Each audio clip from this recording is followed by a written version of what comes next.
Bonjour à tous, bienvenue sur une nouvelle vidéo de l'Académie.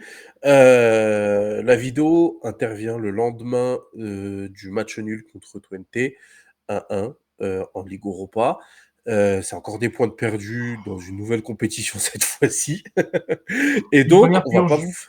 vous une première et du coup, on va pas vous faire le débrief de ce match parce que globalement, il n'y a pas grand-chose d'autre à dire que tout ce qui a été dit jusqu'à maintenant. Enfin, je veux dire, on va pas innover des masses. Donc, on a décidé de faire une sorte d'état des lieux du club, là, comme il est le 26 septembre 2024, avec, bah, du coup, mon ami, tu peux te présenter.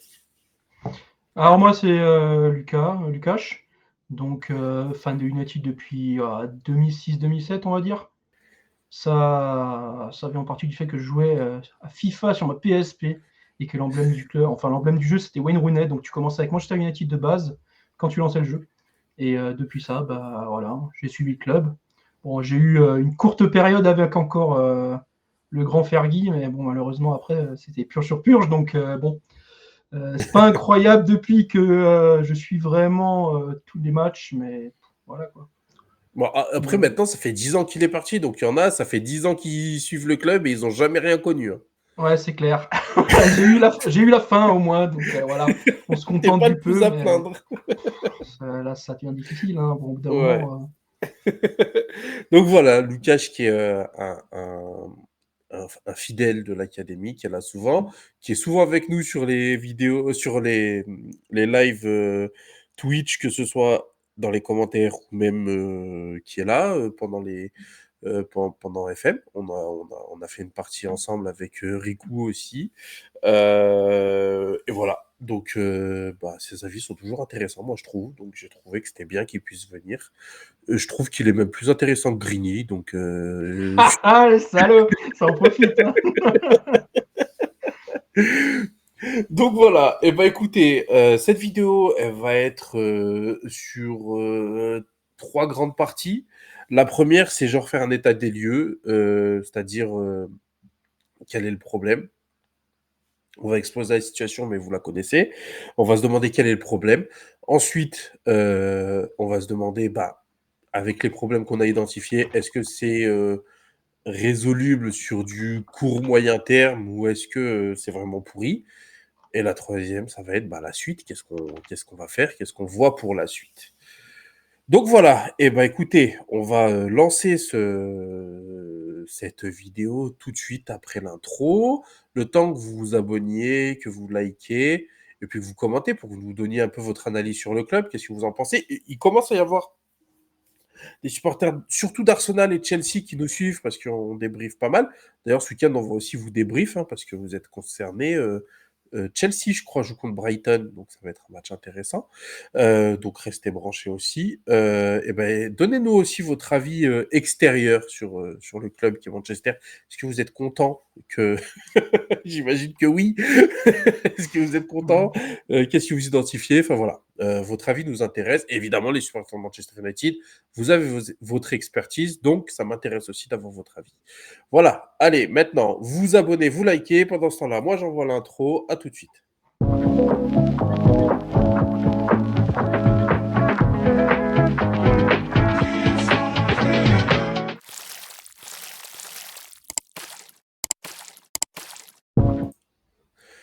Alors, on est de retour. Lucas, Lucas, est-ce que tu as une préférence? Ouais, Lucas, c'est bien. Lucas. Dis-moi, pour toi, alors je vous rappelle que Manchester United a joué 5 matchs en Première Ligue, a joué un match en Coupe et un match en Ligue Europa. En Première Ligue, le bilan est de une victoire, 2 victoires. deux victoires. Ouais, J'ai pas pris les trucs avant. Il y a deux victoires, deux défaites et un nul. Voilà. exactement. Les deux victoires, c'est Fulham Southampton. et Southampton. C'est Southampton que j'avais oublié. C'est vrai, il y a le 3-0 contre Southampton. Donc, Fulham, Southampton, le nul Crystal Palace et les défaites Brighton et Liverpool. Et Liverpool. la fameuse. En coupe, on a gagné contre Barnsley, le cache Barnsley. misère. Voilà, on leur en a mis 7. Visiblement, c'était un peu trop facile, puisqu'on a vu Ah la bah suite. oui, c'était. Voilà. Et en Ligue Europa, on a fait ce match nul contre Twente. Déjà, pour toi, le bilan, il est comment? Positif, négatif, très négatif, moyen? Toi, ton avis sur ce bilan comptable pour l'instant? Bah franchement, pour le moment, avec ce qu'on a recruté, c'est moyen moins, voire même décevant en vrai, hein. Parce que franchement, le premier match contre Fulham, on le gagne sur un petit exploit en fin de match de Zirkzee. Après, directement, retour à la réalité, Brighton, on se fait climatiser en fin de match. Ensuite, on a Liverpool. Bon, pas d'espoir sur le match. On s'en est pris que 3. Je trouve que c'est déjà plutôt pas mal. Southampton, bon, c'est les promus. C'était un peu facile, même si bon, le match n'est pas non plus incroyable, quoi, hein. Je veux dire, c'est 2-0, Garnacho met le dernier dans les arrêts de jeu.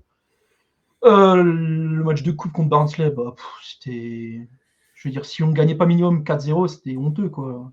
Alors que Mhm. l'année dernière, contre Newport, on a galéré nos vies, hein, mais bon, voilà. Et après, bah, retour à la réalité, hein, je veux dire, Crystal Palace. On fait un bon match, mais Anderson nous sort une prestation Neuer Coupe du Monde 2014. Et Twente, bah, c'était le match de Crystal Palace, mais avec pas d'action de notre part. On joue 35 minutes, Eriksen marque, et après, terminé. Le but de Twente, c'est honteux, hein. Le gars qui remonte les trois quarts du terrain. Eriksen qui perd le ballon. Et puis, bah, l'attaquant joue bien le coup, hein. Il tire premier poteau. Alors qu'Onana avait plongé au deuxième. Donc voilà. Et puis sur la fin de match, bah, ça n'a plus rien fait, hein. Rico, il choix catastrophique, hein. Les changements à la 77e, ça ne fait pas bouger le système, ça attend. Et puis ça espère un exploit. Mais bon, voilà quoi. Ok. Donc, pour toi, moyen moins, je suis très d'accord avec toi. On n'est pas encore sur le catastrophique parce qu'il y a de belles victoires contre Barnsley, contre Southampton, contre Crystal Palace. Dans le jeu, ça a été quand même pas trop dégueulasse. Donc il y a des petits motifs d'espoir, on en reparlera tout à l'heure. Donc c'est ça qui fait que je dis pas encore que c'est vraiment catastrophique, mais je suis d'accord avec toi, on est entre le moyen moins et le décevant. Et donc pour toi, alors, est-ce que tu as identifié des causes dans ce début de saison, disons-le pour être gentil en demi-teinte? Ouais, bah les causes, écoute, l'année dernière, on a vu qu'on se prenait beaucoup trop de tirs et qu'on encaissait beaucoup trop de buts. Cette année, ça a l'air de s'être réglé un peu. On concède beaucoup moins de tirs et on encaisse beaucoup moins de buts. On était sur 5 clean sheets, je crois, hein, si je dis pas de conneries. On était, Quand? ouais, Liverpool, Southampton, Barnsley, Palace. Dans 4 clean sheets, on n'avait pas pris de but. 4 matchs d'affilée. Et, Ah non, Liverpool, on en prend 3. ah oui, pardon, on était sur 3 clean sheets, pardon. Mais après, bon, c'était des équipes incroyables, quoi. Ouais. Donc, ouais. Mais ouais, la défense va un peu mieux, on va dire. Mais par contre, c'est l'attaque qui est catastrophique, quoi. Je veux dire, franchement, avec Zirkzee, bon, je ne vais pas lui taper dessus parce qu'il vient d'arriver, mais c'est un bon appui devant. Il arrive à faire transiter le ballon au niveau des alliés et tout. Après, le problème, c'est comme on l'a vu hier encore, ça récupère le ballon au niveau de Rashford, de Diallo. Ça veut centrer, personne à la surface parce que Zirkzee est plus bas pour faire jouer. Donc voilà. Diallo, franchement, bah, je pense que c'est le meilleur depuis le début de saison, hein. Au niveau Mhm. des attaquants. Garnacho, il gratte des bouts de match, il marque ses buts. Bon, voilà. Rashford, je préfère pas m'exprimer parce que franchement, voilà, quoi. L'arc de la rédemption, ça met des vidéos où ça fait de la boxe. Bon, on lui demande de dribbler, pas de mettre KO des gens. Après, il fait ça depuis 2016 aussi, hein, de mettre des Ouais, c'est vidéos vrai. où sur le tapis, il fait de la boxe. On sait qu'il a une éthique de travail. Enfin, on sait. En tout cas, il a toujours montré ça, que c'était un gros bosseur et tout ça. Il est toujours revenu de vacances avec des muscles qui avaient triplé de volume. Ouais, mais ça aide pas pour dribbler, apparemment. Ouais, c'est ça. C'est Ouais, bon. c'est compliqué, hein, franchement. Et après, mis à part bah, la panne au niveau offensif, bah, Rico, quoi, je veux dire, franchement, quand tu vois qu'hier encore ça bouge pas, on se prend le but, il fait rentrer Garnacho à la place d'Amad, ok. Mais sinon, après, il attend la 77e, il se passe plus rien. Et bah, il attend un exploit de nouveau, hein. Donc je veux dire, ça tente pas un changement de formation, quelque chose pour s'adapter.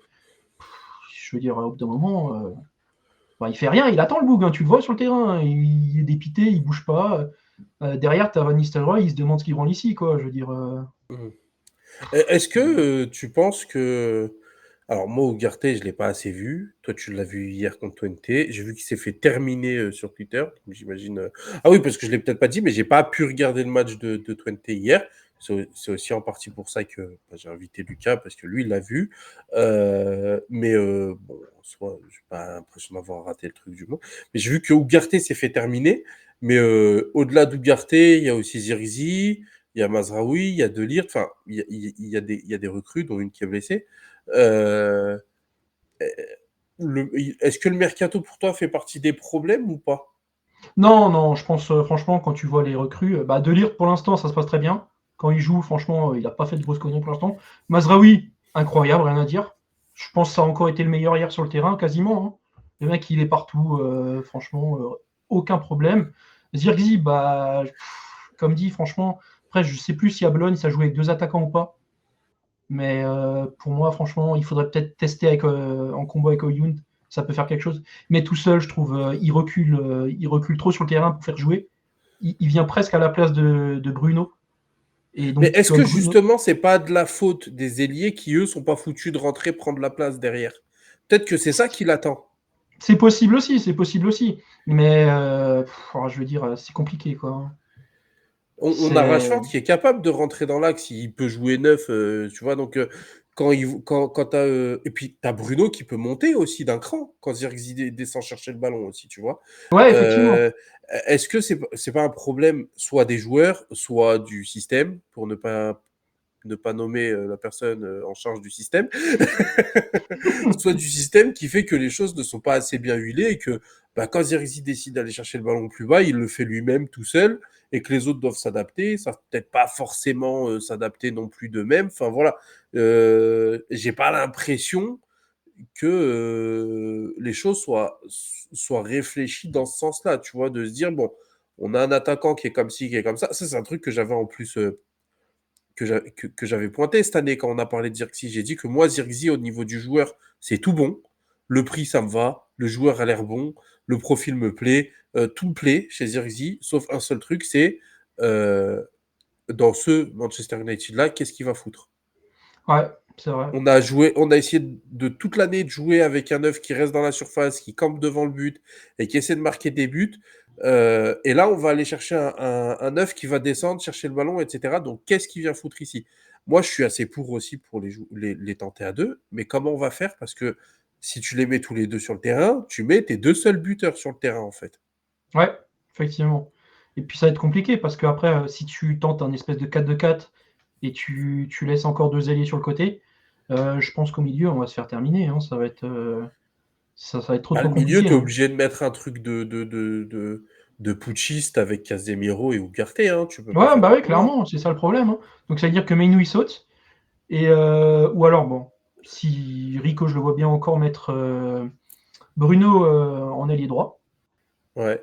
et le faire revenir vers le milieu pour construire un peu. Mais donc ça va être pareil, hein. Ça va tenter des choses. Au bout de deux matchs, il va voir que ça marche pas. Il retournera à son système classique, quoi. Donc, Oui, bien sûr.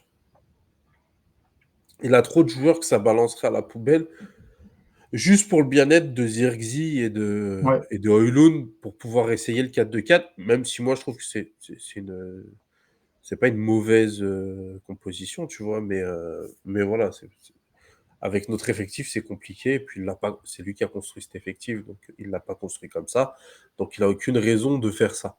Mais après, les choses peuvent être, enfin, sont pas forcément figées. Tu peux mettre Bruno plus bas. Tu vois, tu peux mettre. Enfin, je suis en train de réfléchir, mais non, tu peux mettre Bruno plus bas si tu joues avec un 10 et que tu décides que c'est Zirkzee. Mais enfin, voilà, les choses En tout cas, c'est le boulot du coach. Et ben, moi, j'ai pas l'impression qu'il le fait beaucoup, ça. On va peut-être me dire que je suis encore sur lui, mais oui, je suis encore sur lui parce que bah, du coup, il nous montre, il me fait pas mentir. Moi, j'adorerais dire bon, bah, Rico, tout bon, bravo. Mais dans les gros problèmes que je vois de cette équipe, il y a le coach je l'ai dit, je trouve tactiquement, il les emmène nulle part. Ouais, Je c'est vois pas clair. de, je vois pas de, je vois pas de fil conducteur. Moi, si je vois pas un circuit de passe préférentiel, machin, j'en ai rien à foutre. Mais j'ai juste envie de voir quelque chose, tu vois, de me dire, ah, ils ont décidé de presser haut, ah, ils ont décidé de machin. Là, quand t'avais Mante et Bruno, ça allait harceler les défenseurs. Mante, il s'est blessé, ça va plus harceler les défenseurs. T'as l'impression que ça dépend du joueur. En fait, il est constamment en train de s'adapter à ses joueurs et il essaie pas de faire en sorte que ses joueurs s'adaptent un minimum à son système.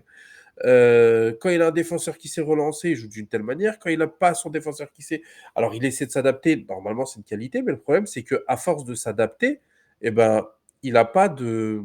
Pareil, l'identité de jeu, j'en ai rien à faire, mais n'empêche que il faut quand même un truc sur lequel tes joueurs ils puissent se baser quand ils savent pas quoi faire.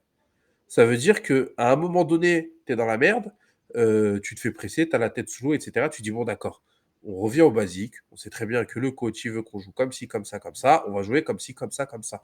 J'ai pas l'impression qu'ils aient ce truc-là, qu'ils aient cette possibilité-là, avec une identité de jeu claire, qui fait qu'ils savent l'esprit qu'ils doivent avoir sur le terrain. Je parle pas d'être battant ou quoi, mais tu vois, genre, bah, il veut qu'on aille gratter tous les ballons et qu'on soit le premier sur les ballons. Tu vois, même si tu es en galère, bah, tu te concentres là-dessus pendant 10 minutes, le temps de sortir la tête de l'eau, et après, tu vas essayer de réfléchir un peu à ton positionnement, etc. Donc, j'ai pas l'impression qu'ils aient ça, les joueurs, moi, personnellement. Euh, Au-delà de la tactique, tu vois, je vais prendre le match contre Twente. Quand ton coach dit j'aurais préféré jouer à un autre club, tu, il est gentil, il veut être, il veut être, comment dire, il veut être un peu sentimental et tout ça, machin. Mais voilà, j'ai pas l'impression que ce soit la bonne chose à dire avant un match où tu vois tes joueurs, tu vas leur demander de se donner à fond, tu vois. Ouais, c'est clair. Puis comme tu me l'avais dit avant le match, quand on a entendu cette citation, tu m'avais dit bah il va jeter le match et puis bah en soi c'est ce qui s'est un peu passé. Je veux dire c'est gentil, tu as été formé là-bas, voilà, tu es content, tu joues contre ton équipe un peu de cœur, enfin voilà. Mais franchement, comme dit, hein, les caméras sur lui durant le match, tu as l'impression qu'il en avait rien à foutre. Il était Mm. sur le bord du terrain, les bras derrière le dos, il n'y avait rien. À un moment, tu vois Van Nistelrooy, il se lève pour aller engueuler des joueurs. Ten Hag, il est stoïque à côté, rien du tout. Tu as Mm. l'impression qu'il était absent du match. Et ouais, Bah, franchement, moi, j'ai vu certaines petites actions. Enfin, en fait, moi, j'ai essayé de me mettre le match en replay ce matin, donc j'ai vu un peu. Mais bon, j'étais pas concentré de fou dessus non plus parce que bah, je connaissais le résultat, je connaissais le contenu, ça me donnait moyennement envie de vraiment me poser dessus. Et moi, en deuxième mi-temps, j'ai pas eu l'impression qu'ils ont vraiment cherché à aller arracher le score, tu vois. ah non, non, c'était fini, hein. Franchement, ça s'est un peu arrangé avec les trois entrées à la fin. Donc, Oilun Meinu et Mount, je crois.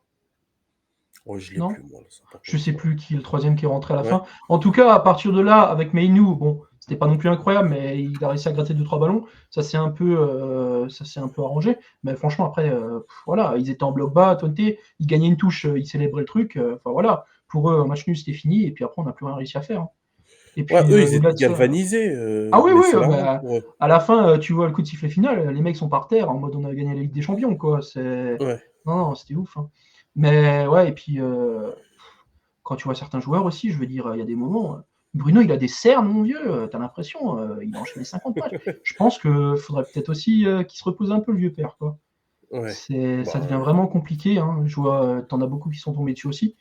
C'est compliqué, Bruno. Après, bon, c'est pas pour lui tomber dessus. Moi, je l'adore, hein, Bruno, mais voilà, quoi. Depuis deux trois matchs, c'est vraiment compliqué. Garnacho, il a marqué pas, enfin, il a marqué 4-5 buts, je crois, depuis le début de saison. Mais franchement, sur les deux derniers matchs, contre Crystal Palace et là contre ONT, je trouve qu'il a perdu une explosivité pour prendre de vitesse les joueurs. Franchement, je sais pas, tu as l'impression, je vais pas dire ça au niveau d'Anthony, mais il essaye plus de battre le défenseur pour passer, hein. Il revient à chaque fois en arrière et tout. Franchement, je trouve que c'est moi, ça, compliqué, c'est un quoi. truc qui me choque depuis le début de saison. J'en ai parlé sur les matchs de pré-saison. C'est à quel point on est mauvais en un contre un. Que ce Ah soit ouais, c'est offensif clair. ou défensif, on est nul. On gratte pas le ballon quand on est face à un attaquant. et on passe pas le défenseur quand on est face à lui, tu vois. Enfin, Ouais. en 1 contre 1, on est vraiment à chier. On gagne Mis à pas part les 1 Amad. contre 1. Mis à part Oui, Amad, Amad, franchement, oui. qui fait bien le taf. Mais Oui, sinon, mais que ce qui est un soit peu Rashford, isolé sur le Garnacho, côté. ouais, ouais, ouais. Non, franchement, c'est compliqué. Hein. Et moi, dans les problèmes que j'ai identifiés, c'est le niveau des cadres.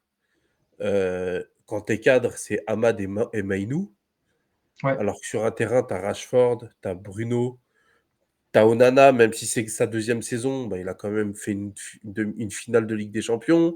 Enfin, il est international, il a quand même une petite expérience à montrer. Tu as Maguire qui a été capitaine, même s'il n'est pas tout le temps titulaire. Quand il joue, c'est quand même le joueur d'expérience du club.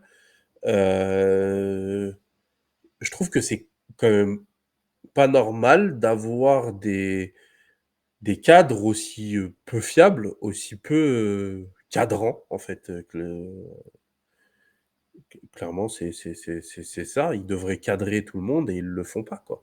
Ouais, effectivement. Ouais, ouais. Non, mais ouais, comme dit Bruno, franchement, tout mon respect, capitaine et tout, mais ouais, c'est vrai que tu vois déjà que quand il va moins bien, tu as toute l'équipe autour qui tourne beaucoup moins bien, et Mm, forcément, après, bien sûr. je veux dire, voilà quoi. Après, là, tu vois, Eriksen, franchement, ça fait 3-4 matchs, il joue super bien. Mais là, c'est Mm. pareil, hein, tu vois, quand il se fait remplacer, geste d'humeur, tu as l'impression le mec, c'était Kevin De Bruyne sur le terrain, il veut pas sortir, quoi. Ouais, il oublie pas la C'est- saison dernière qu'il fait, le garçon, Ouais, hein. voilà, exactement. Hein. Et puis, c'est justement pour refaire comme l'année dernière, il joue 5-6 matchs d'affilée, 90 minutes, il se blesse 20 matchs, ça sert pas à grand Ouais, chose, quoi. oui, C'est. Ouais. oui. Mais il y a aussi un peu ce problème-là, c'est que bah, quand un joueur fait un bon match, il reste pendant. Il l'use, il l'utilise. Enfin, tu Ah vois, ouais, ça, bah oui. ça reste dans cette idée de. Il a pas de ligne conductrice, tu vois. Ça veut dire qu'il n'a pas ses joueurs qui veut. Enfin, il a certains joueurs qu'il aime bien, d'autres qu'il a un peu pris en grippe, etc. Parce que bah, Ahmad, l'année dernière, il a mis je sais pas combien de temps à jouer. Mais on a l'impression qu'il y en a d'autres, il attend qu'une chose, c'est qu'ils enchaînent un bon match pour pouvoir te le mettre titulaire tout le temps. Enfin, Eriksen, on le sait, il n'a pas le coffre pour être titulaire. Il faut arrêter avec C'est Eriksen clair. titulaire. C'était le même problème avec McTominay l'année dernière. Hein. Il Hmm, nous sauvait les fins de match. Brentford, il met 2 buts en fin de match. Puis après, c'était parti sur 5-6 matchs titulaires, quoi. Et c'est puis, ça. c'est compliqué, hein, je veux dire. Hmm, Et puis, Mount, c'est pareil, hein, il se blesse en pré-saison. Tu as l'impression on peut plus presser, on peut plus rien faire. Ça lui nique complètement sa formation. Il sait plus quoi faire s'il a plus son joueur qu'il veut pour faire ce qu'il veut. Donc, hmm. voilà. Ok, bon, je pense qu'on est un peu complet sur les raisons qui font que le bilan soit pas si bon que ça. Maintenant, au regard de tout ça, est-ce que toi, ça t'inquiète particulièrement pour la suite de la saison? Franchement, quand tu vois ce qui arrive, c'est assez concernant quand même. Hein. Quand tu vois que les prochains matchs, ça va être Tottenham, Porto, Aston Villa. Franchement, je pense que sur ces 3 matchs, si on joue comme on a joué hier, on prend aucun point. Hein. Il y a un C'est... monde où on prend 0 points sur 3. Ah ouais, clairement, très clairement. Hein. Et Tottenham, franchement, ça bosse super bien depuis le début de la saison. Bon, ils ont aussi eu quelques petits échecs par-ci par-là. Porto, comme ils l'ont dit hier, nous et Porto, on est considérés comme presque les favoris pour l'Europa League. Même si Porto, bon, c'est encore un mauvais exemple parce que Porto s'est fait claquer hier par Bodo Klimt alors qu'ils étaient à 11 contre 10. Et, voilà. Et puis Aston Villa, bah pareil, hein, franchement, quand tu vois la saison qu'ils font l'année dernière, c'est compliqué. Hein. Ils n'ont pas perdu beaucoup de joueurs. Et puis, c'est quand même une sacrée équipe. Quoi. oui, oui, bah, ils sont troisième ou quatrième, là, je crois, en première ligue. Hein, donc, Aston Villa, donc ils font un bon début de saison aussi, hein, contrairement à nous. Ouais. Moi, je pense qu'il y a moyen de s'en sortir là sur les 3 prochains matchs avec 0, mais je pense que si on fait plus de 4 points, on pourrait être content.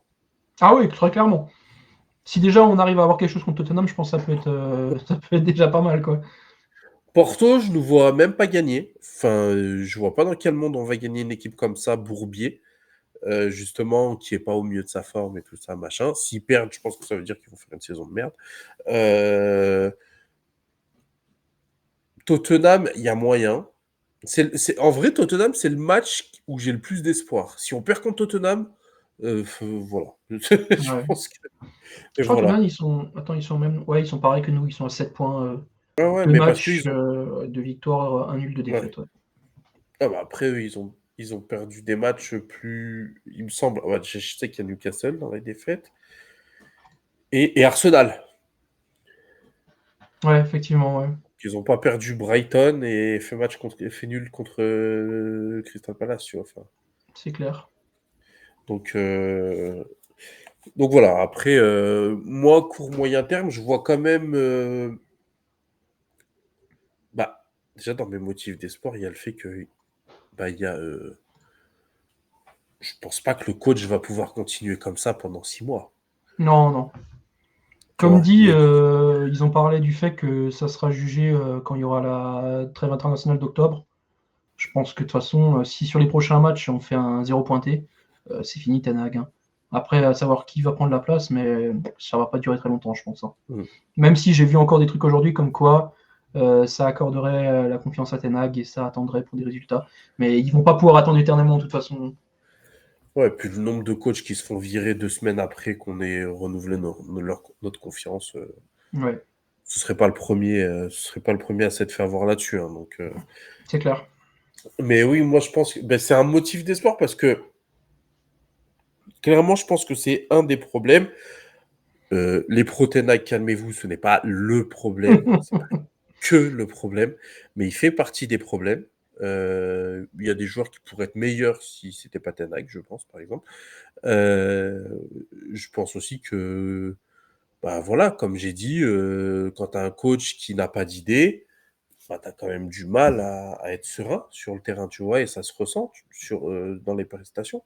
On n'arrive pas à marquer, ben, on finit par ne pas marquer, tu vois? Contre Crystal Palace. Hier, c'est pareil, on se fait remonter, ben, on va pas gagner. Ça montre quand même une équipe qui a un petit déficit soit de confiance, soit de niaque, ou tu vois, d'un truc comme ça. Et je pense que ça peut être imputé au coach, l'état d'esprit qu'il y a dans une équipe. Voilà, moi, je suis pas plus inquiet que ça parce que je trouve que l'effectif est bon, en fait, c'est tout. Ouais, Je trouve il y a de la qualité que dans l'effectif, ça clairement.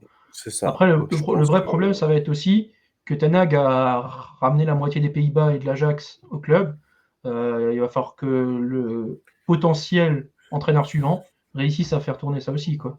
oui, bah, après, si c'est, faire bien jouer De Ligt Ouais, et voilà, Zirkzee, ça devrait ça aller, quoi. devrait aller si c'est pas nul. Mais voilà, après, même si Rico part pas, ça voudrait dire qu'il aura réussi. Sinon, on peut se poser des questions sur Ineos.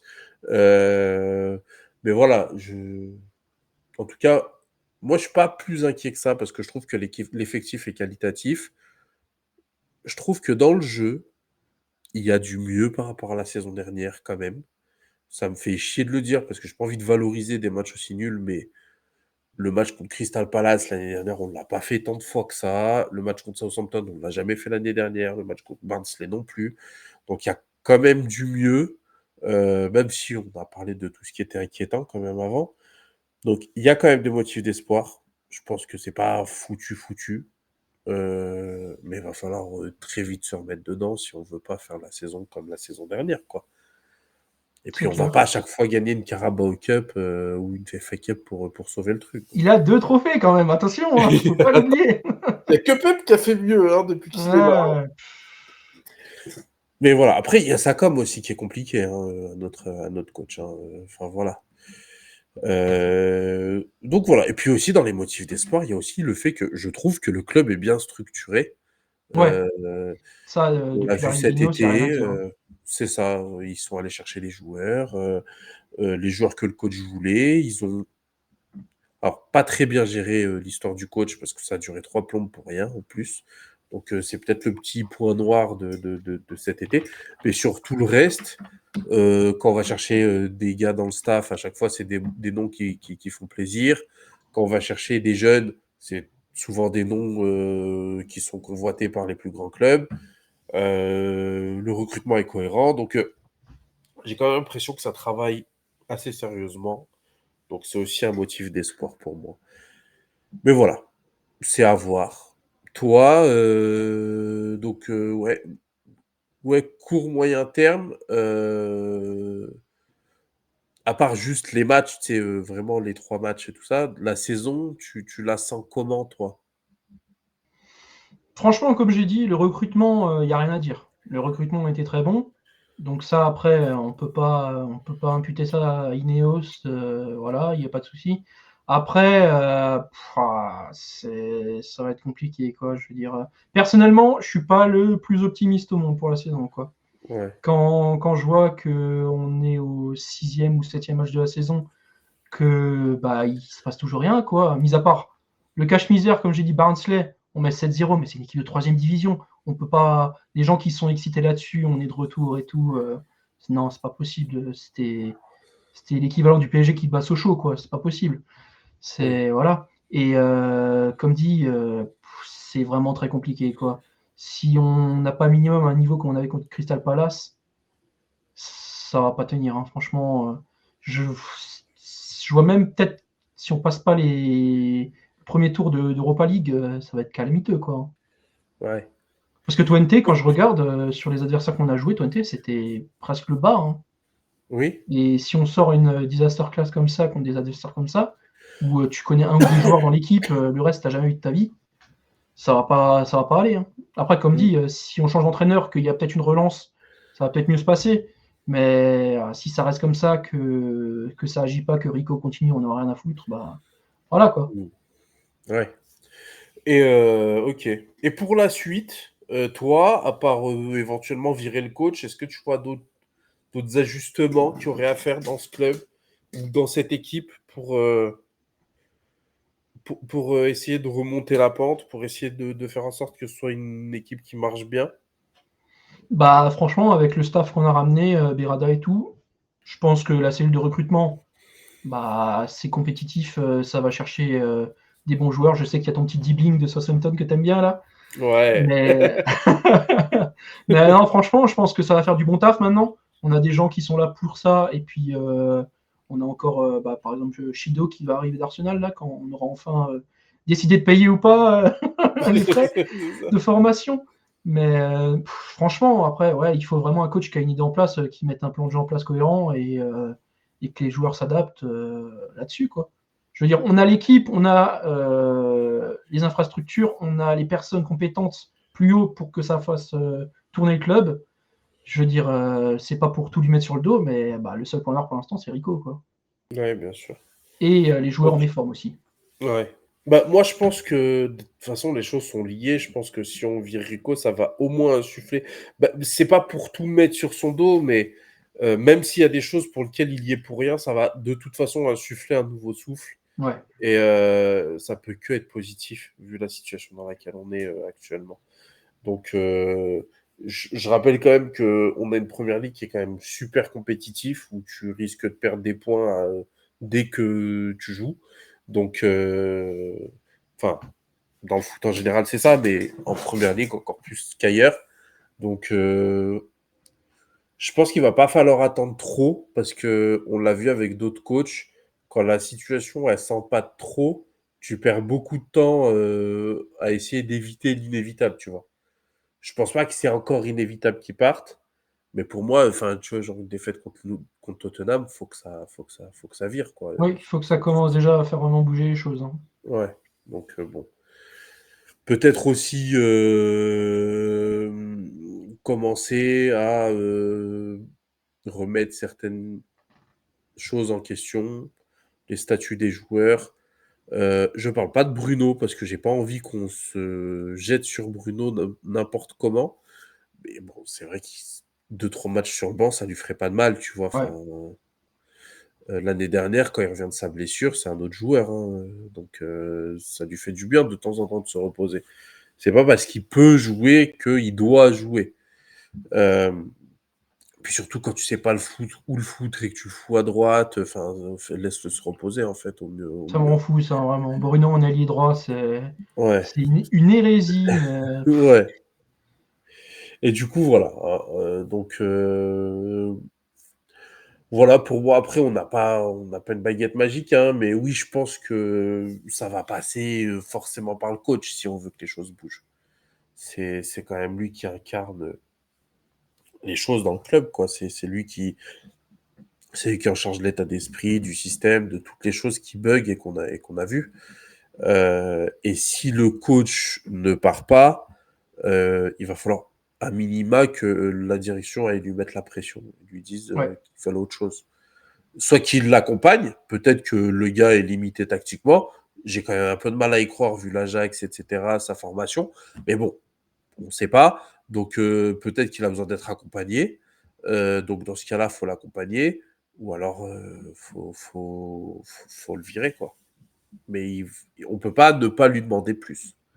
Si tu ne demandes pas plus à ton coach, je vois pas comment après tu vas aller dire aux joueurs faut s'arracher pour Manchester United, c'est un club de gagne, etc. Enfin, c'est pas cohérent. De dire à un Ouais, coach, ça fait 2 ans que tu fais de la merde, tu as fait une bonne saison la première année, là c'est ta deuxième saison où tu fais de la merde, on va quand même te laisser continuer. C'est pas cohérent dans un grand club. Et après d'aller dire aux joueurs, tu as fait 3 mauvais matchs, tu vas sur le banc, bah, y a une petite incohérence dans l'histoire, quoi. c'est clair.